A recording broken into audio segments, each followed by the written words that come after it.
Something strange happened this week in the AI world. Something that had developers, researchers, and hobbyists dropping everything they were doing. A mysterious Google model, codenamed Rift, appeared out of nowhere on LM Arena. No announcement, no documentation, no blog post, not even a quiet "hey, this is experimental." It just showed up like someone at Google accidentally pushed the wrong button, and immediately, the entire community froze, stared at their screens, and said, "What exactly are we looking at?" The weird part is that this wasn't a part of a public launch. It wasn't labeled as beta, preview, or early access. It didn't appear on AI Studio, didn't appear in any developer tools, nothing. Just slipped into the benchmark rankings like a ghost in the machine. And the moment screenshots started spreading on X, people noticed something familiar. The outputs, the structure, even the rhythm of the answers. Everything felt eerily similar to previous leaked Gemini 3 checkpoints like Lithium, Flow, and Orion missed. Same handwriting, same signature, same vibe. But the real shockwave came from the vision tests. Someone posted a clip where RiftRunner flawlessly read a doctor's chaotic, practically impossible to read handwritten prescription. Something that GPT-5 and even some of the advanced thinking variants still struggle with. Another user called it Sora for vision tasks, saying its ability to parse messy handwriting, noisy document scans, tiny text embedded inside chaotic images was a massive jump over Gemini 2.5 Pro.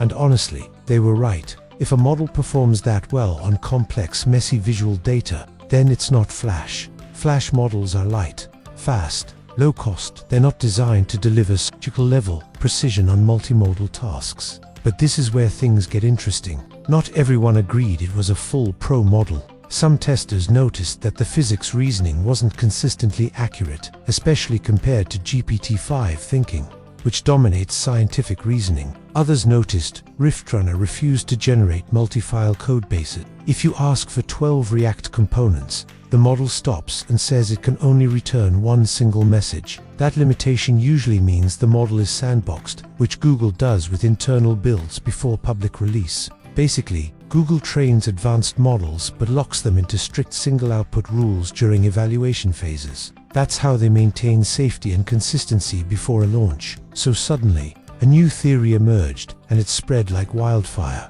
RiftRunner isn't Flash, and it isn't Pro. It's the internal release candidate for Gemini 3, an unannounced checkpoint that leaked early. Lithium Flow gives Orion missed, gives same naming pattern, same cycle, same accidental appearance on LM Arena, same Google silence afterward. Google always leaves traces.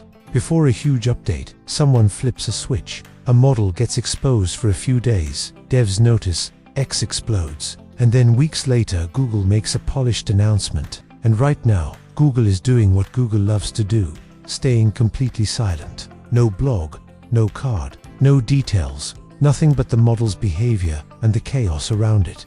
And while the chaos was unfolding, ByteDance decided to throw a grenade into the coding AI world with their own surprise. They launched a new model called Doubao Seed Code, and the most shocking part wasn't what it could do, but how cheap it was. Volcano Engine priced the full package at 9.9 yuan. That's basically the price of a cheap coffee, and the base token cost so low that people immediately started calling it the cheapest programming model in the entire industry. But don't let the price fool you. ByteDance didn't build a toy. According to their own benchmarks, the model hit first place on the SWE Verified leaderboard, which is one of the hardest tests for reasoning, debugging, and code synthesis. And ByteDance made it natively compatible with the Anthropic API, meaning Claude users could migrate instantly without changing their entire workflow. Developers tested it on everything from particle simulations to Minecraft-style block interactions to real-world engineering, refactoring, and it handled all of it with clean,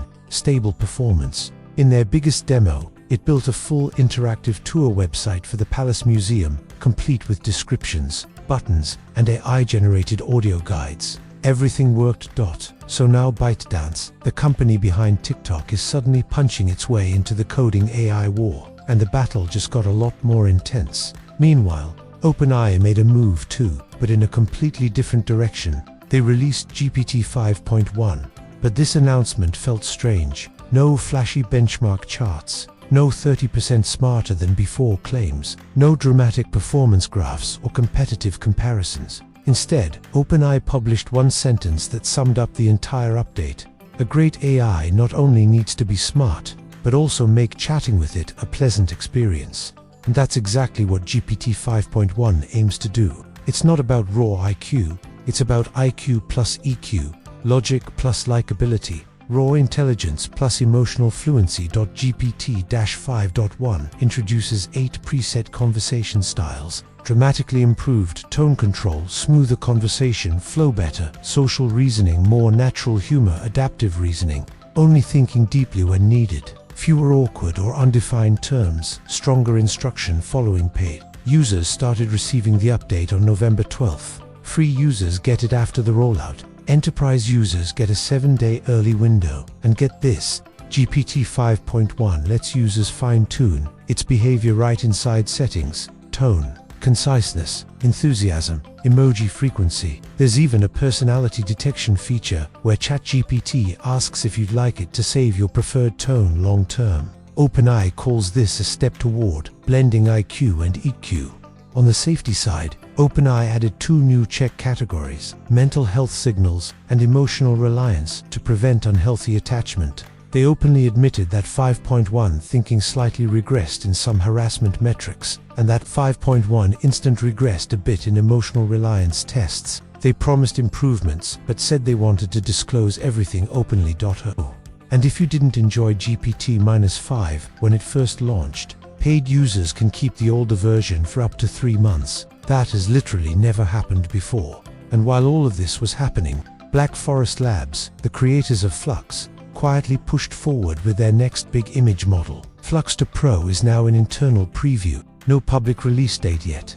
But internal metadata shows support for flexible resolutions up to 1440x1140. Just like the original Flux, the Pro label suggests the first rollout will focus on high-end commercial users, agencies, studios, creators, probably via API before any open-source release. The original Flux shocked the industry by reaching near mid-journey quality in many scenarios. So expectations for Flux 2 are sky-high, and the company has started posting more frequent update logs, which usually signals something big is coming. So here we are. 1 leaked Google model that might be Gemini. 3 ByteDance releasing the world's cheapest coding AI. OpenAI shifting the focus from raw power to human-centric interaction. And Black Forest Labs preparing their next-level image model. The AI world is in an all-out arms race now. Every company is moving fast. Every model is getting smarter. And every week, the landscape changes again. If you enjoyed this breakdown, drop a comment, hit the like button, and subscribe for more deep dive tech updates. This is Vistarum, and I'll catch you in the next one.